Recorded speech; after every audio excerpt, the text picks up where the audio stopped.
April 1917. America enters the Great War facing an unprecedented challenge.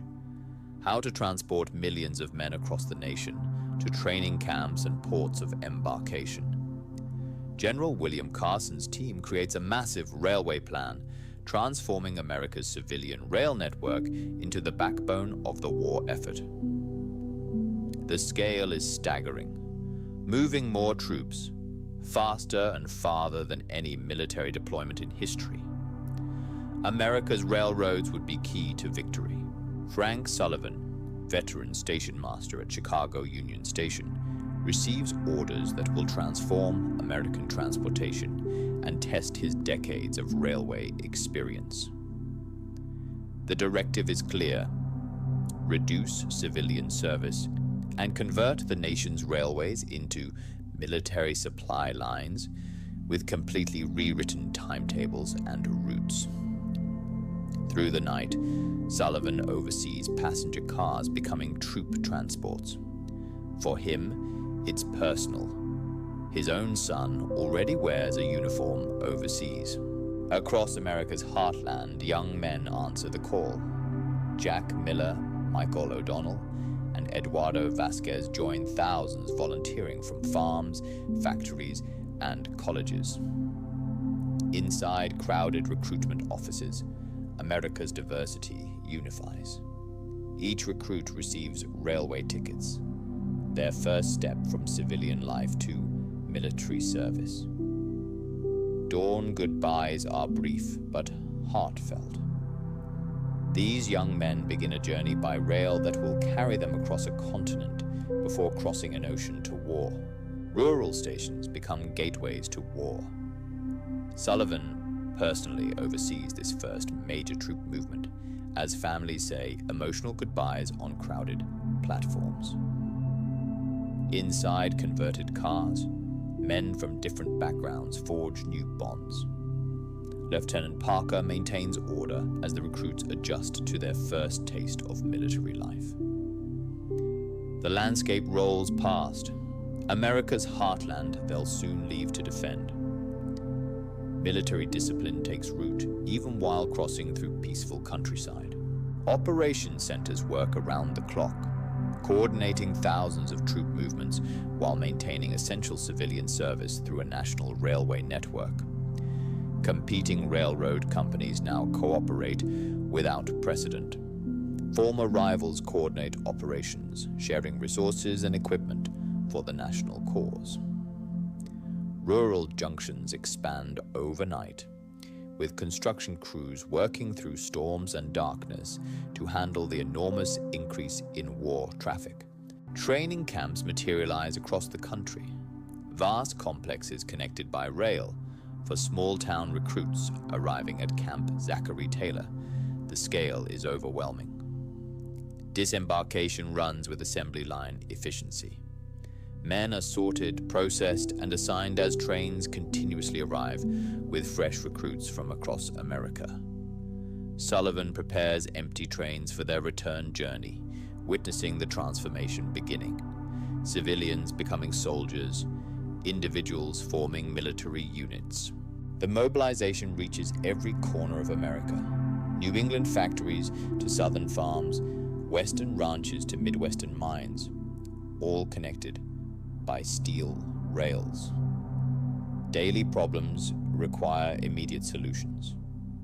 When northeastern bottlenecks threaten movement, Sullivan's decades of railway experience prove invaluable to military planners. Luxury trains that once carried vacationers now transport soldiers. Dining cars feed hundreds. Sleeping compartments become officers' quarters. Observation cars convert to medical facilities. After training, Jack's unit boards trains again. No longer raw recruits but trained soldiers. They head east toward embarkation, concealing their destination in letters home. Security tightens near the coast. Civilian volunteers offer coffee during brief stops. Children wave from overpasses. Moments of connection in a nation mobilizing for war. Blackout conditions mark night journeys near the coast. Men who've never seen the ocean prepare to cross it, while censors collect letters for review before overseas shipment. Dawn reveals massive military ports where America's railways meet Atlantic shipping.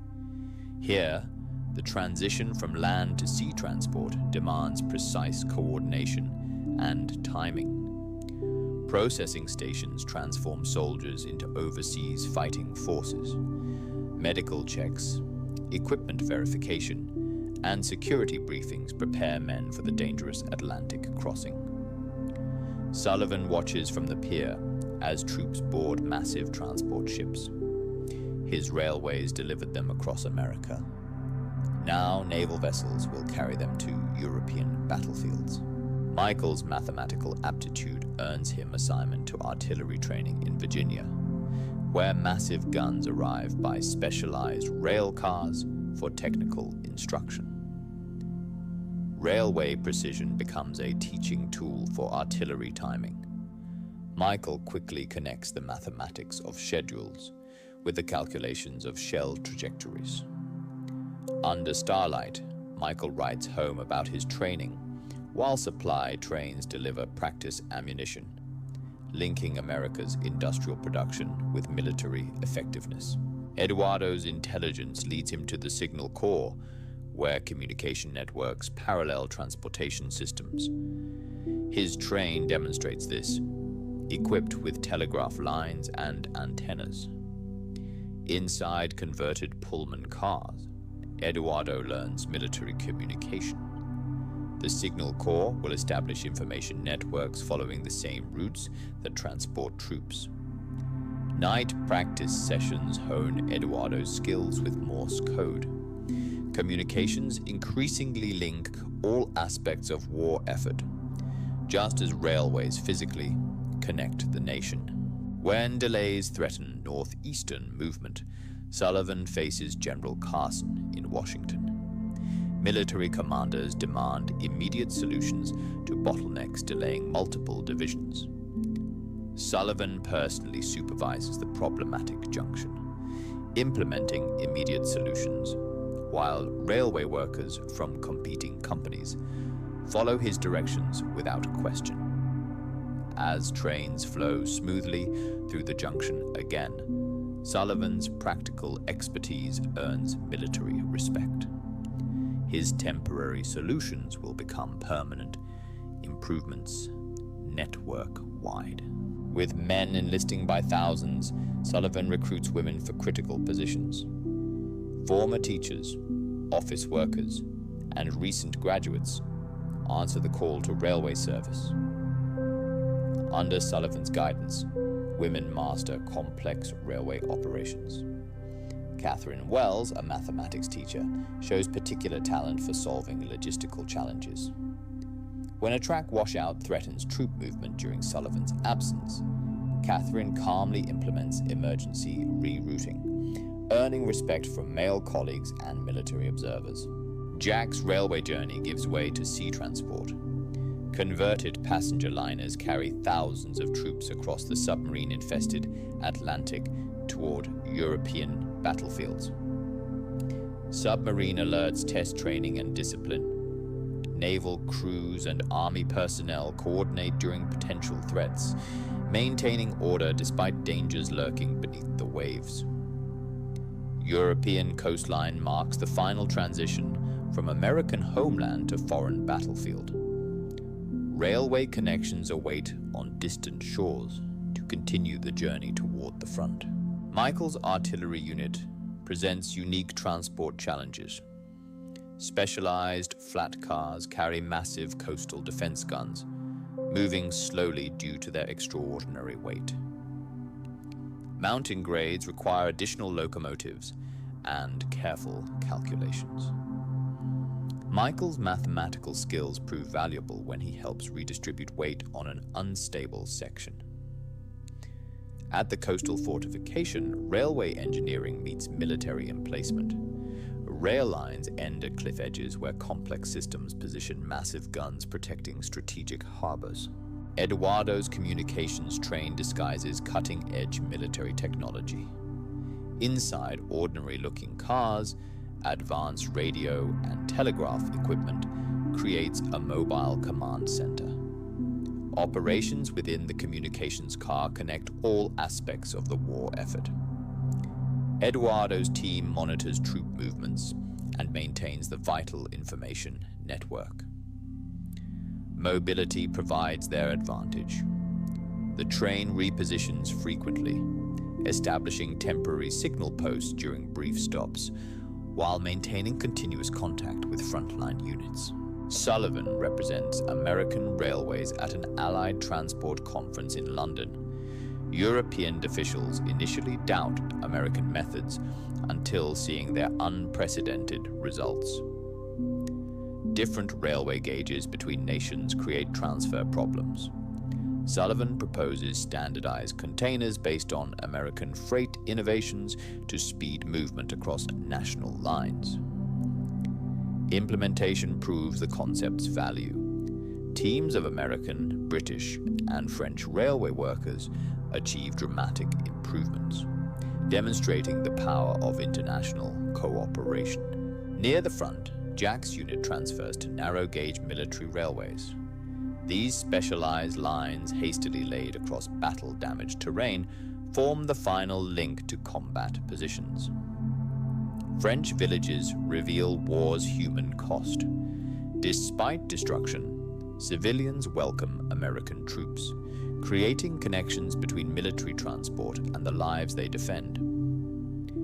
At forward railheads, Jack prepares to move beyond railway terminus to the front.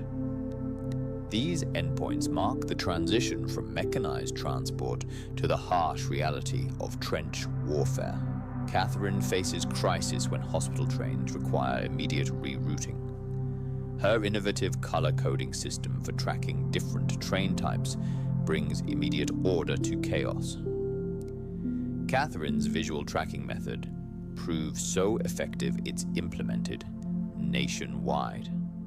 Operations centers across America adopt her system, dramatically improving military transport coordination.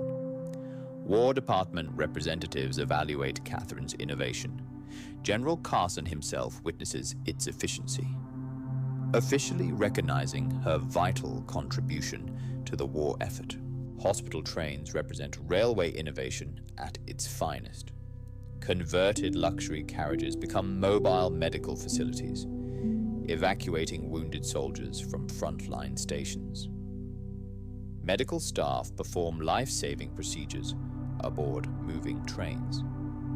Engineers coordinate with doctors, adjusting speed during critical operations to stabilize the wounded. At hospital complexes, dedicated railway platforms allow efficient transfer of wounded. The hospital trains immediately return to the front, completing a cycle of life-saving evacuation. Michael's coastal artillery position depends entirely on railway supply. As calculation specialist for harbor defense guns, he coordinates precisely timed ammunition deliveries.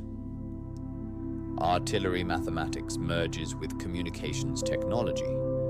Michael develops calculation methods accounting for weather conditions, while updated targeting information arrives by rail. During coastal alerts, supply trains deliver emergency ammunition, as communication networks bring updates from naval patrols, demonstrating interconnected systems protecting American shores. Eduardo now manages a critical communications node where strategic information converges. His railway car coordinates multiple information streams supporting Allied forces. When Eduardo intercepts enemy communications suggesting an attack on a key railway junction, he validates the intelligence before implementing emergency protocols to protect vital transports. Eduardo's warning enables successful defense of the railway junction. His action demonstrates how communications and transport forms an integrated network essential to Allied victory. As Allied forces prepare for major offensive, Sullivan and Catherine face their greatest challenge. Transport capacity proves insufficient for the planned operation and timeline. They develop public information materials explaining necessary civilian restrictions. Their honest approach emphasizes transparent prioritization that balances civilian needs with military requirements. Railway workers implement the new system with pride in their war contribution. Civilians accept temporary inconvenience when they see hospital trains carrying wounded soldiers receiving priority. Jack recovers at a rehabilitation center with its own railway spur. Here, medical innovation and healing environments help wounded soldiers regain strength between battles. Michael's unit transfers nearby, creating an unexpected reunion. The friends shared experiences from their separate journeys across America's railways to European battlefields. As Jack recovers enough for reassignment to Eduardo's Signal Corps, the railway continues its essential role, now carrying healing men back to service rather than fresh troops to battle. Jack recovers at a rehabilitation center with its own railway spur. Here, medical innovation and healing environments help wounded soldiers regain strength between battles. Michael's unit transfers nearby, creating an unexpected reunion. The friends shared experiences from their separate journeys across America's railways to European battlefields. As Jack recovers enough for reassignment to Eduardo's Signal Corps, the railway continues its essential role, now carrying healing men back to service rather than fresh troops to battle.